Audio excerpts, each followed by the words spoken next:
Hey everybody, thank you all very much for taking the time to spend some time with us today. We really appreciate it. By way of quick introduction, my name is Kevin. I'm the head of business development here at Kraken Futures, and the other person on the panel today will be Gary, who's our head of exchange operations. Gary, do you want to say a quick hello? Hey guys, thanks very much for joining. Hope you find it useful. So we've got about 10 to 15 minutes of content. The real goal of today is to give you guys a chance to ask questions. So we're going to be going through the content. It is slightly different than what we had in the videos, but covers the same introduction to leverage dynamics. Along the way, please just put questions into the Q&A chat. One thing I've learned over the years with these is that I can guarantee that if you have a question, somebody else in the audience also has the same question. So by asking the question, you'll actually be doing somebody else a favor. And we're not going to call out names or anything, so you can ask anonymously, and it's a really safe place to ask and to learn.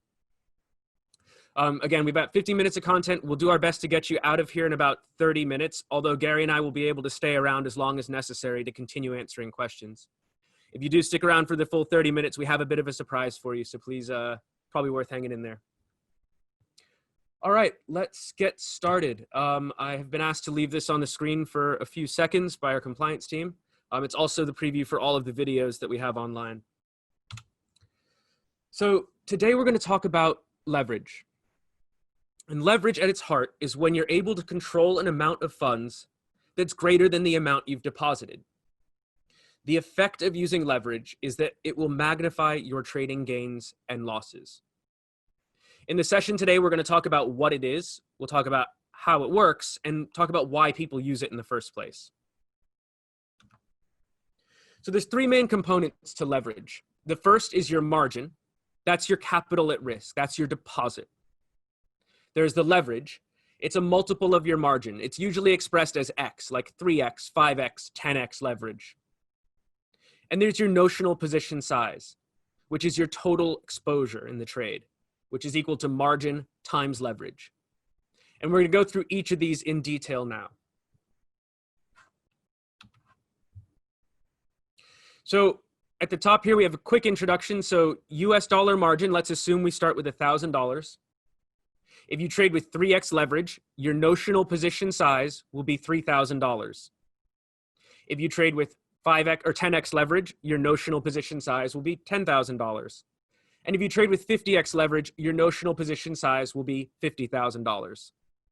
So that relationship of margin times leverage equals notional size always holds. And you'll see it over and over throughout the presentation today. Okay, so there's two types of futures contracts, inverse contracts and vanilla contracts. Inverse contracts are what are on BitMEX, Deribit, and Kraken Futures. Vanilla contracts are more traditional futures contracts like you'll see in regular futures markets.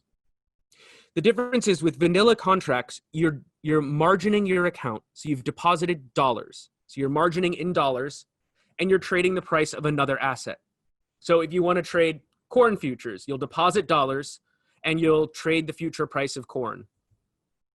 Inverse contracts came about a few years ago before you were able to deposit dollars into futures exchanges. A guy named Alexei Bragin actually invented it in 2011 for an exchange called ICBit. Well, he actually works for us now. He's leading our growth in Russia. So inverse contracts are where you deposit your margin in Bitcoin and you trade the price of Bitcoin. To use the corn analogy, it's a bit like backing up a truck full of corn and trying to trade the price of corn based on your deposit of corn. What that means is it will affect the price move will also affect your margin, and we'll show you the difference as we go.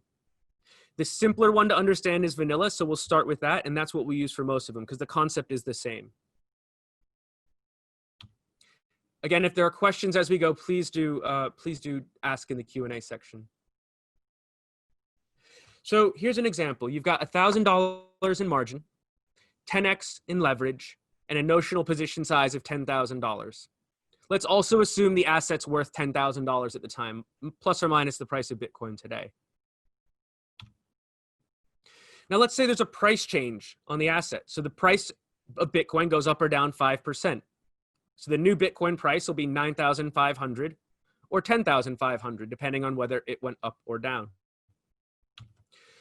The effect that leverage has on this trade, the way you figure it out is you say your percent change times your leverage equals your percent change in your margin.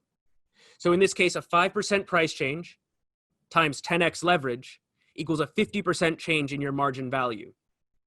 So using US dollars, it would be your margin goes from $1,000 to either $500 or plus or minus $500. So your new US dollar margin value is either $500 or $1,500, depending on whether you were on the winning or losing side of the trade. So now you have an entry price of the asset of $10,000. The price is changed by 5%. So the new price is either $9,500 or $10,500. So you've made or lost $500 depending on your trade. And your new margin value is $500 or $1,500. This also changes your leverage. So again, if you remember, margin times leverage equals notional size, you can also, then that relationship has to hold. So as long as your notional size doesn't change, your leverage will change. Basically, when the trade is going against you and your margin is falling, your effective leverage is also rising. When the trade is going in your favor and your margin is increasing, your effective leverage is falling because it's 500 times 20 equals 10,000 and 1,500 times 6.6 equals 10,000. So it's an important relationship that as you start to make money in a trade, your leverage will fall. And as you start to lose money in a trade, your leverage will rise, assuming you keep the trade size the same. So let's have a look at how this works in practice with inverse versus vanilla. We have our $1,000 of initial margin. We've got a price change of 5%. The P&L on the trade is plus or minus $500, depending on which way you went. And that's the same for vanilla and inverse. The difference with inverse is you have to take into account the fact that your margin also changes value in addition to the trade having an effect on the price. So if you have $1,000 in margin, a 5% price change will be a $50 change in value, plus or minus. What that means is your new margin, if you're trading a vanilla contract, is either $500 or $1,500, as we discussed. And your new US dollar value if you're trading an inverse contract is $450 or $1,550. Basically, trading the inverse contract will further amplify the trading gains and losses because your margin is also proportionally going up or down in value. So you can look at your new leverage amount. It's 20x here and 22x on inverse, 6.6x versus 6.45x on inverse contracts. Great. So two quick rules of thumb with leverage. Margin times leverage equals your notional size. That relationship will always hold. And your P&L in US dollar terms is equal to your percent change in price times your leverage. Let's look at a slightly more extreme version of leverage. So let's assume you're trading a vanilla contract with 50x leverage. So if you deposit $1,000 and you trade with 50x leverage, your notional size will be $50,000. And if let's say there's a 0.5% price change. So the Bitcoin price goes to 9,950 or 10,050. Your P&L will go up or down by 50x times 0.5, 25%. So your P&L will be $250 plus or minus based on a 0.5% price move. Your new US dollar margin value will be $750 or $1,250, depending on whether you were right about the trade. And your effective leverage will go either from 50, it'll go up to 66 or down to 40.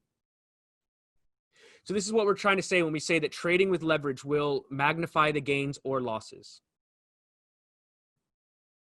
Surprised there's no questions. But AJ and is everything, there we go. Why is the effective leverage interesting and relevant? That's a good question. So the effective leverage when it reaches 100x is as you get closer and closer to getting liquidated. The effective leverage also, actually, Gary, do you have anything to add on that? That's a really good question. Yeah, I think the way it's the most relevant is it indicates how close you are to liquidation. So when you enter a position, you're shown the liquidation price. So you can see there what price you need to hit, but also the effective leverage indicates how close you are and what move is required. As Kevin points out here, a 0.5% change in price leads to a 25% change in margin value. So if you're trading at 50x, you would get liquidated. So I think Kevin will come on to this, but the initial margin is used, which is 2% of the order size. And then you get liquidated at 1% of the order size. So if the price changed by 1% and you were trading at 50x, you would get liquidated. So that shows that if you're trading at 50x leverage, more than a 1% change in the price would lead to a liquidation. Yeah, the other way it can be relevant, at least for myself, is let's say you want to do a trade and you want to just try to stay 3x long. If you're right about the trade, your leverage will be falling, so you can increase your position size to try to maintain a 3x leverage at all times. And if you're wrong about the trade, your position will be losing value, and you can decrease your position size to try to maintain 3x leverage at all times. So you can use the effective leverage as a way to, if it's part of your trading strategy as well. There's another question here. You have a liquidation at 1%. How much of the $1,000 do you lose?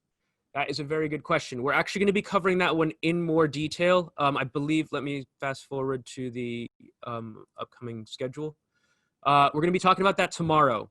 So there's an entire section on liquidations, initial margin, and maintenance margin. And we will show you what exactly happens when you are liquidated.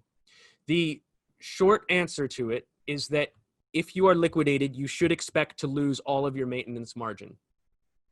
So you should expect to lose the full $1,000. Now that margin would have been falling the whole way down.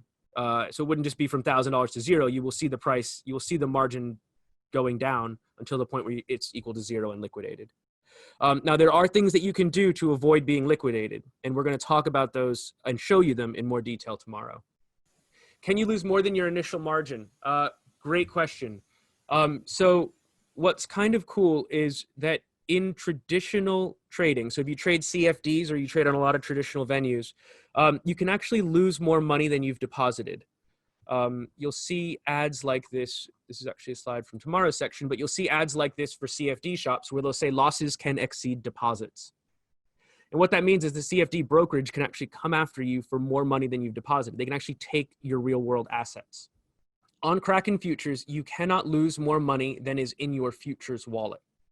So you have your balance on Kraken Futures and you get to decide exactly how much money you want to have at risk, and your holding wallet, and we'll show you what this looks like, will not be affected, and only the funds in your futures wallet can be lost. New effective leverage. Let me see what that question, any else new effective? Yeah, sorry. So that does update in real time. So when you open a position, you'll see the effective leverage updating in real time as the price moves, either for or against your position. If you lose $250 at 0.5%, why do you lose $1,000 at 1%? Yeah. So this is, I guess, why does the whole maintenance margin get lost at liquidation? So to ensure that we can exit that position, that maintenance margin is used, and that's why it's there as a buffer to ensure that the position can be exited or passed on to someone else. As Kevin's already mentioned, we'll go into liquidations in more detail tomorrow. So I don't think it's worth quite exploring that right now. But that is a big portion of tomorrow's webinar. Yeah, so to the person that asked that, we strongly encourage you to please attend tomorrow. And yeah. So someone had asked about the fees on leverage. We're going to talk about that in about 2 slides. So as the effective leverage gets smaller, the better off you are. And liquidation would happen at effective leverage of around 100x. Gary, that's correct, right? That is correct, yeah. What is the time frame on leverage? Gary, do you know what that reference is? Maybe it's suggesting how long they can hold a leverage position, potentially. But the position, again, Kevin will go into details on the contracts, but we have different contracts that sell at different times, and you can have that leverage open throughout the lifetime of that contract. Yeah, so you can hold a leverage position open as more or less as long as you like, as long as the contract is open. Yeah. So let's show you a real world example of it, and then we'll actually do a trade in the demo platform so you can see as well. So what I've got here on the screen is a screenshot I took, but I'd strongly encourage you guys to do this because I learned a lot doing it myself. what I do is I set up two windows, one in incognito browser and one in regular browser. And when you go to the demo website, it automatically creates accounts. So I'll show you what that looks like very quickly. So this is the demo website. You just go sign up. Why is it not letting me? There. And it will automatically create a login for you and a password. So if you write these down, it is unique to you and you can use it to log back in again later. So what you do is you create one account in the regular browser and one account in an incognito browser, and then put in opposing trades. So on one side go 10,000 10x long and one side go 10x short. And that's what I've done here. So you can see on the long side, we're about 10x long, and on the short side, we're about 10x short. It's not perfect because the price has moved since I entered the trade, and I didn't enter them at exactly the same price, but it's pretty close. And also, for the person that asked, this is your leverage, and that will update in real time, and we'll show you what that looks like. So in this screenshot, the price has gone down. So you'll see that it started at 9,500. It's down about 9,200. So the long position has lost money, and the leverage has gone up. The short position has made money because it's short, and the leverage position has gone, effective leverage has gone down. I do see the question about how much are the overnight interest rates for being in a leverage position. I'm going to talk about that in 2 slides. So please, if I don't fully answer it, then please let me know. And is there an opportunity to review the webinar tomorrow? Yes, it'll be recorded, and we'll make it available to you if you aren't able to join. So here I've exited the trade. We entered at about 9,500, exited at about 9,100. And what you can see is the price moved about 4.5% over that period. The short position made about 40%, and the long position lost a little over 40%. Now, please bear in mind, they exited at different prices, entered at different prices. But what it's trying to show you is that for about a 4.5% gain, you'll get about a 40% gain on your margin. And about a 4.5% loss, you'll get a little over 40% loss on your margin. Are these one-to-one trades, meaning only one person on each side of the trade? They're not directly against each other. So the way it works on the platform is you don't trade against one individual person. The contracts that you buy are offset by somebody else buying or selling contracts, but it's not necessarily the same person. So they're not one-to-one directly against each other, no. In cryptocurrency today, there are 2 main ways to get leverage in crypto. There's margin trading and there's futures trading. So if you look at the 3 markets, you have spot, margin, and futures. When you trade spot, that's like regular Kraken.com. You trade with 1x leverage. You can't sell short, so you can't profit from a fall in the price of the asset on a spot market. But it also doesn't cost anything to hold the position open. You can just buy Bitcoin and just let it sit there for as long as you'd like. When you trade with margin, in general, you get about 2 to 5x leverage. You are able to sell short, so you are able to profit from a fall in the price of the asset. But generally, when you trade with margin, there will be interest involved. So you're borrowing funds from another person or from the exchange. So you're always going to pay interest on the funds that you borrow. On Kraken, it's 20% annualized for Bitcoin borrow on margin. On Kraken Futures, you can trade with up to 50x leverage. Like in margin, you are allowed to, you can sell short, so you can profit from a fall in the price of the asset. How much does it cost to hold the position open? There's a 0% cost on term contracts. In one of the later segments, we're going to talk about basis, which is something you should bear in mind when you're trading the term contracts. But essentially, there's no exchange fees to hold a position open. And when you're trading the perpetual contracts, you might encounter a funding rate. That's not an exchange fee. It's a fee paid by one side of the contract to the other based on market demand. And we're going to cover that in more detail in a later webinar.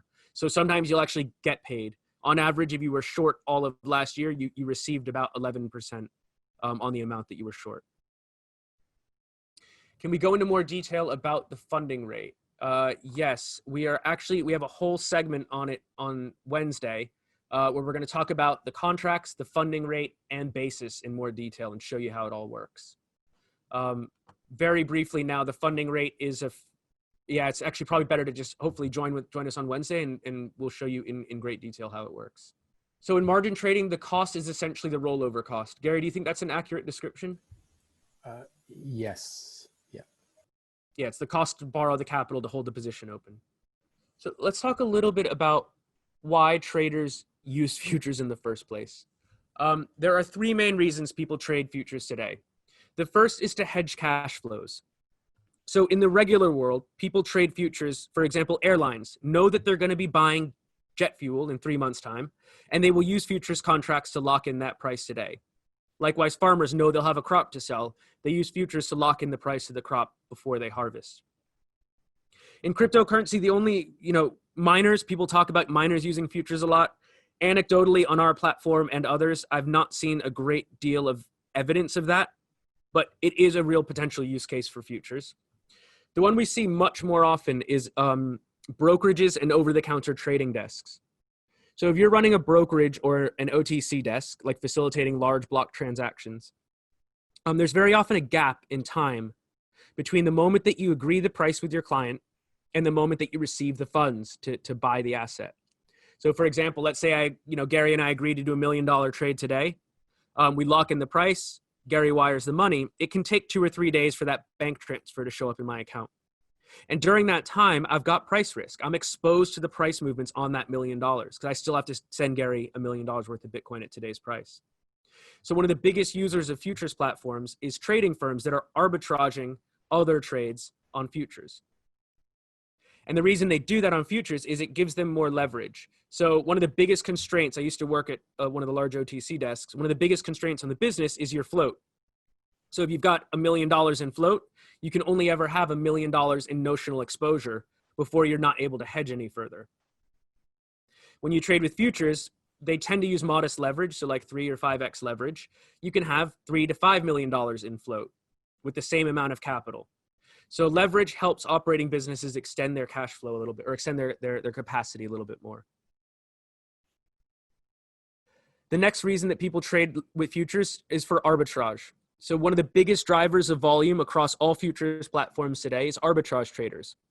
There's a few trades that people do. So some will arbitrage the price between 2 futures exchanges. Some will arbitrage the price between, for example, if a spot exchange goes way out of line, they can use the futures to arbitrage that price as a sort of general market indicator. And one of the more common ones that we see, and that will be, I think we've got a video, but it's not out yet, about, is called the cash and carry trade. So with futures, when you trade the fixed maturity contracts, it's essentially the market's best guess on the price of Bitcoin 1 fixed month ahead or 3 fixed months ahead. And if that price is above the current price, and we'll show you how to do this, there's a trade that you can do where you short the futures contract and you buy the spot market and you capture the premium. You capture that difference. You have to hold the Bitcoin for the period, but you actually receive the funding. So looking at the trailing 4 months up until now, that trade in Bitcoin would have yielded about 5.6%. It's a relatively low risk trade as well. So the first reason people trade futures is to hedge cash flows. The second is to arbitrage other activity. And the third is to magnify the impact of price movements. So we see a lot of traders who think there's going to be a small movement up or down, and they'll use futures as a way to drive more profit or loss from that expected price movement. In conclusion, using leverage will magnify your trading gains and losses. Margin times leverage always equals notional position size, and that relationship will always hold. And a percent change in price times your leverage amount will give you your percent change in margin value. So a 3% price change at 10x leverage, you should expect about a 30% change in your margin of value. We're doing 2 more webinars tomorrow, Wednesday, and Thursday. We do them at 8 a.m. and 1600 UTC so that we can accommodate different time zones. Tomorrow, we're going to talk about prices and margin. So why do futures contracts have multiple prices? What's the difference between a mark price and an index price? And then to the question earlier, we'll talk about liquidations, initial margin, and maintenance margin. On Wednesday, we're going to talk about the contracts. So we'll talk about funding rate, basis, what they mean, how to understand them. And on Thursday, we're going to finish with trading. So we're going to give real that whole one is going to be in the order book or in the trading interface. We're going to show you how to read the order book. We'll talk about market and limit orders, why they're different and when to use each. We'll talk about conditional orders and how to use them, and the different advanced order options like maker only, reduce only, and so on. I see some questions. The trade you would need to do, the person has asked, would you mind repeating the trades you need to do in order to receive the funding payment? So I think we should talk about this in more detail on Wednesday. So forgive me if I keep it high level right now. But in general, the funding rate in cryptocurrency tends to be positive, which means people tend to be bullish and longs tend to be paying shorts. So last year, for calendar year 2019, if you had held a long position open in Bitcoin for the full course of the year, you would have received a payment of about 11%. I can actually, just because you asked, I'll show you here. This is a chart, this is a preview of Wednesday. This is a chart showing in blue the Bitcoin price and in orange our funding rate. So this is if you're trading the perpetual contract. And what you see is that when the market is bearish, the funding rate tends to be negative. Shorts tend to pay longs. And when the market is bullish, longs tend to pay shorts. On average, longs pay shorts in most normal markets in crypto. So to receive the funding rate payment, you just need to be on the receiving side. To do a cash and carry trade, so if you want to receive the payment on a fixed maturity contract, what you do is you short the contract and you go long on the underlying. And we can show you how to do that on Wednesday. It's much easier to just demonstrate it than to explain the concept. It's a question about effective leverage. Does effective leverage mean that the liquidation price is not one of the liquidation calculator, but it comes earlier? So why don't we show you this in the interface? I think that's probably a good segue. So here we are. This is the Kraken Futures demo account, and I would strongly encourage you guys to do this. It's free, it's no sign up, and it's instant. You can do as many times as you want. There's even an add money button, so you can always just add more money if you want more money. So here's our holding wallet. This is kind of, think of it as your cold storage. Funds, yes, we are going to post this on YouTube, I think afterwards, and hopefully in future days we'll stream it live and then post it afterwards. So I think of the holding wallet as cold storage. Funds stored in the holding wallet cannot be affected by the trading activity on the exchange. When you do want to put margin at risk, you move the funds from the holding wallet to the futures wallet. So in this case, we're going to move 0.075 Bitcoin. It's an instant transaction, and we now have $722 in our futures wallet. Let's assume we want to go long. So this is the demo website has there's just sort of stale orders in there, but it is live. It's just very slow to update. So let's go 7,000. We'll go trade with 10x leverage, and let's use the calculator here. Gary, do you want to talk us through the calculator? Of course, yeah.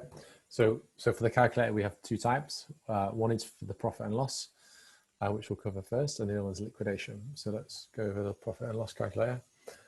So here we can input the quantity, so that's 7,000. As Kevin's put there. The start capital, which we can see is 0.075 Bitcoin. Then Kevin's going to be going long. His entry price is about 9625, 9630. And then he can work out what happens if there's a certain price. So let's say it goes to 10,000. You can see now he'd make a $272 profit on that, after a just under 4% price change. Let's say the price dropped to $9,000. Again, you can now see he would lose $450 based on a 6.5% change. So you can play around with this to work out where you want exit prices to be, which I guess we'll talk about later in the week. If you go to the liquidation tab, so this will tell you what price you'll be liquidated at. So again, we're long. We have 0.075 Bitcoin in the account. The quantity is 7,000. And we've entered that at about 9,630. We can see there that our liquidation price is 8,816. So as soon as the futures contract price hits that, we will be liquidated and our position will be closed. So if you remember that price, 8816, we can also see it when Kevin opens this position.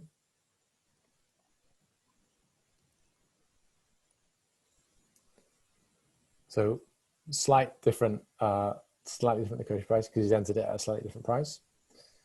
He entered it at 9634 because the price had moved slightly.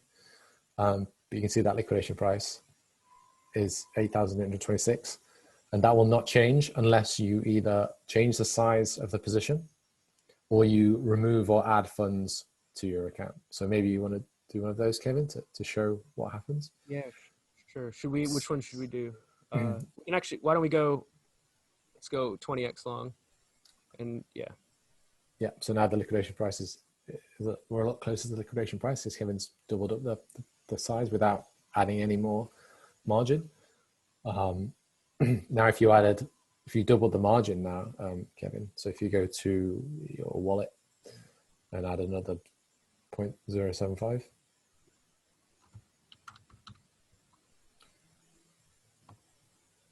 so now we're back to the $8,822 liquidation price. So that's the two things that will affect what your liquidation price is. And the leverage obviously changes as you change those as well.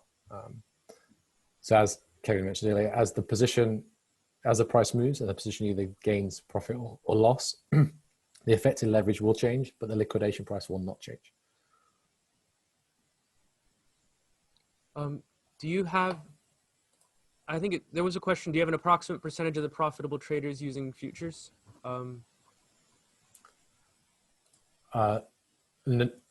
Well, I guess not off the top of my head, but if you think about it's not necessarily for every profitable trader, there's an unprofitable trader, but for every winning position, there's obviously a losing position.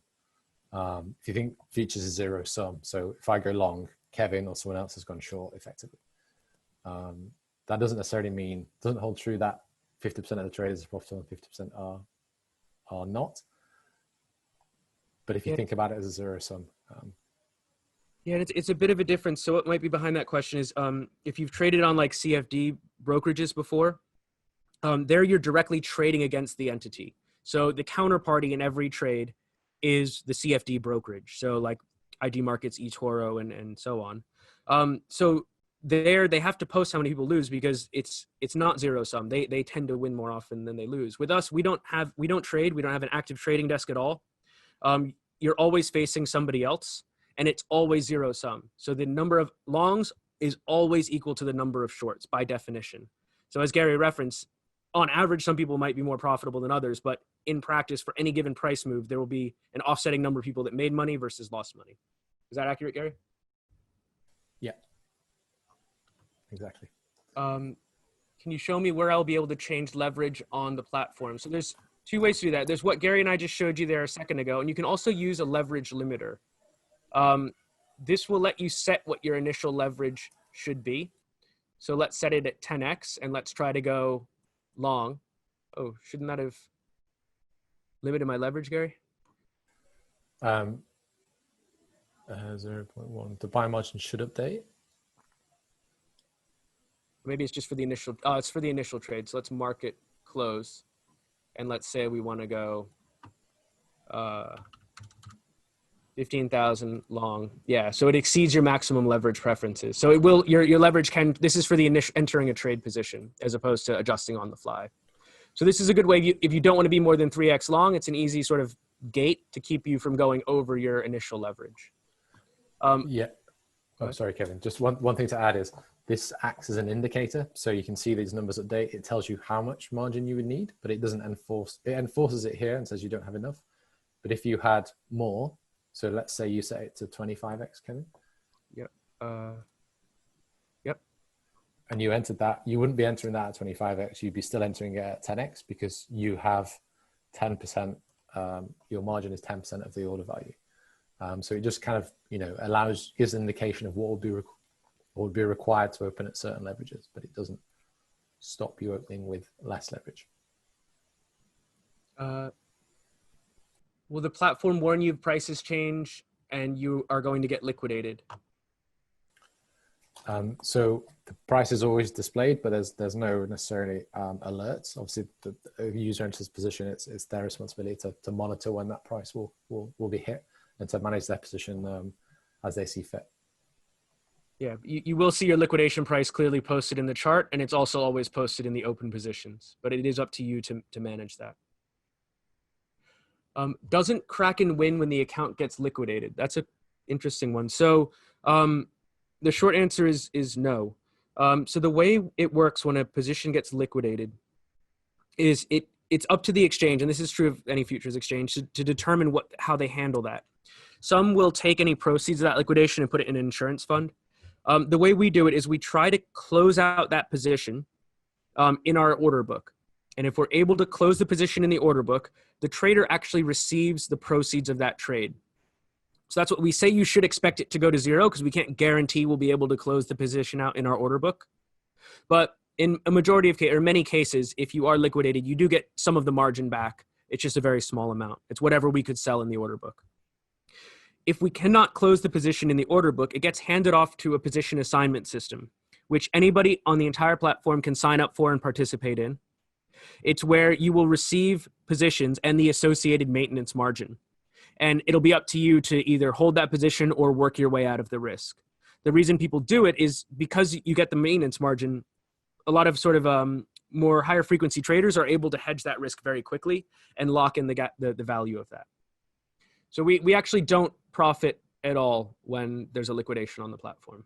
It either goes back to the trader or it goes into our position assignment system, which anybody on the platform can participate in. The quantity here is US dollars. That is a very good question. So because you are margining in Bitcoin, everything has to always be denominated in Bitcoin throughout. But because we're human beings and think in dollars, we also show you the dollar translation as well to make it a little bit easier. Yeah, but so just to add, the quantity thing that you're inputting in the order form, that is in contracts, and most of our contracts are USDs. So that's $15,000. Yeah, position that you'd be opening there. Exactly. Can you provide the futures with all available coins on Kraken? Meaning, can I build an entire long-short cross-spread trade? I'm very limited by Bitcoin only, Ethereum only. So today we support the top 5. I think what is being asked there is can we add more tokens? Today we support the top 5 cryptocurrencies. We've got perpetual, monthly, and quarterly contracts for all of them. The perpetual is basically spot price with up to 50x leverage. Monthly is the monthly quarter, and the September is the monthly and then the quarterly, all with up to 50x leverage. We are looking very closely at adding other contracts, and we hope to have some news about that in the next couple of months. It is a big priority for us. I don't think we'll be able to add the full Kraken portfolio, but you will. Gary, do you want to comment on that? It's hard to add a full range of pairs, as you need a good underlying index, which again we'll cover tomorrow. But yeah, we do look to expand this list as there is other coins that can be added and other pairs, and that's something that we're exploring and hoping to, as Kevin says, have something we can share soon. Is there a minimum Bitcoin to trade? On the demo platform, what I love about it is you just sign up and you go, and you can make or lose as much as you like. On the regular platform, Gary, I think the minimum is $1, right? Minimum order size is $1. Yeah, exactly. So you would need 2% of $1. Yeah. So yeah. So more or less no minimum in real practice. Are you planning to add other fiat currencies aside from US dollars? Gary, I'll let you comment on that. I guess you're asking if like Bitcoin versus Euro, for example? Yeah. Or even fiat in general, perhaps. Yeah. So I think we are exploring fiat as a margin option so that you can deposit USD euros to open a position. I think in terms of adding, a crypto versus something like Euro, I'm not sure there's quite the demand for that yet. I think we see most of it being versus dollars. But the key thing being that we allow people to use different types of margin for those dollar contracts. So it could be euros, GBP, dollars, etc. And that's something, again, that we're exploring because we think that would be a good use case and a good way to group liquidity. Why would somebody choose monthly or quarterly contracts when the perpetuals exist? That is a very good question. The perpetual contracts have about 80% of the volume on futures trading across all venues, BitMEX, us, everyone. It is by far the most popular contract, and for largely because it's the easiest one to understand. It's more or less spot price with 50x leverage. There are kind of two reasons you might choose monthly or quarterly. When you trade, it comes down to the funding rate versus basis, which we'll talk about in more detail. And it also talks about, and it comes down to sort of the cash and carry trade. So when you trade the perpetual contract, the funding rate is set by the market. It's set every 4 hours based on market demand. And sometimes you'll pay it and sometimes you'll receive it. Some traders don't like that. So they might be running a strategy where they need to know exactly how much they'll have at the end of the day. And the nice thing about a fixed maturity contract is once you account for the basis, which we'll talk about, I think, tomorrow or Wednesday, I forget which, you will know precisely how much money you will have at the end of the trade. So the fixed maturity contracts are more predictable as a trader. The other reason is the cash and carry trade. So people will try to arbitrage the fixed maturity price against the spot price. So there are quite a few large trading firms that prefer to trade the fixed maturity contracts for reasons of predictability. There's no cost to hold the position open. Yeah, Gary, do you have anything to add to that one? No, I think you covered that quite well. Sorry, I do not understand your leverage selector. 5, 10, 15, 25x leverage is calculated based on available margin and the number of contracts bought. Yeah, so the leverage selector is a limiter. So it won't, it doesn't automatically change the amount of leverage that you have. It will limit the amount of leverage you take in the position. If that makes sense. So you're not actually increasing or decreasing the leverage here. You're just saying, I guess you are, Gary, right? If you do go trade with 3x leverage, it adjusts the margin. It adjusts the margin requirement, but it doesn't, but your available margin stays the same. So it will tell you how much you need. So let's say, yeah, you go to 3x. Yeah. Okay, so that's obviously, you know, you don't have the margin for that. But if you went to, I want to open it at 25x. Okay, that's updated now. Is that updated? Yeah. Then now, if you want to open it exactly 25x, you would reduce the amount of funds in your margin account, move it out to that holding wallet. And that would mean you open that position at exactly 25x. So if you moved out the 0.02, okay, maybe close this existing position to make it easier to follow. Yeah, that's why I got a bit. Yeah, so now we have 0.14 Bitcoin. Okay. And to open at 25x, we need 0.095 Bitcoin. So if you remove the difference, so there's 0.05.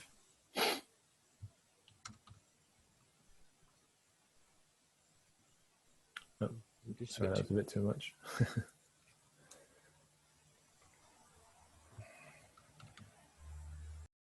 There we go. Yep. Close enough. Yeah. So, yep. So you should be roughly at 25x when you open that now. While Gary's thinking about that, there's another question. Where on this panel does it show the daily volumes? So you can see the daily volumes here. So for each contract, it will show you right here, 24-hour volume. You can also see it in the website. You just look at market details. So here we say open interest. That's the amount of contracts outstanding in this. Again, remember, this is the demo website, not our real website. In fact, let me switch to the real website so you can see what it looks like. This is our live website today. So the market details, we've got about $30 million in open interest. So that's $30 million worth of people are long and $30 million worth of people are short. And you can see our 24-hour volume. So that'll be trailing 24-hour volume up to the second that you're looking at it right there. Gary, do you want to go back to the other? Should we go back to the other one? I think I'd need to look into it in more detail why that's showing at 25x, at 15x. You try the 10x? Because you know why? Because it's it was at that's because I've only got $1,000 in available margin. So, right? Oh well. As you guys can see, this is relatively complicated stuff. Personally, I don't use the leverage limiter. I just rely on saying if I want to go 10x long, you can just multiply that number by 10. So it's 9,554. And that will get you to about 10x every time. Personally, I don't use the leverage limiter myself. I just do the quick calculation based on what I want to do. We do hope that you'll join for these and that they're helpful for you. Please give us feedback on this, on how we can improve it. If you can't tell, we're working very hard to try to make this more accessible for people, and your feedback is critically important to that. All of this actually came out of a survey that we did with our clients, asking how we can make it better for them, and they said educational content. So is there a way to define a custom leverage? Not in the leverage slider that's there, so you can't just drag it up and down and it'll increase leverage for you. You can just do the math yourself. It's relatively straightforward, especially using the calculator. And again, please practice in the demo site before you try it in real life. It's much safer that way. If there are any other questions, we're happy to hang out.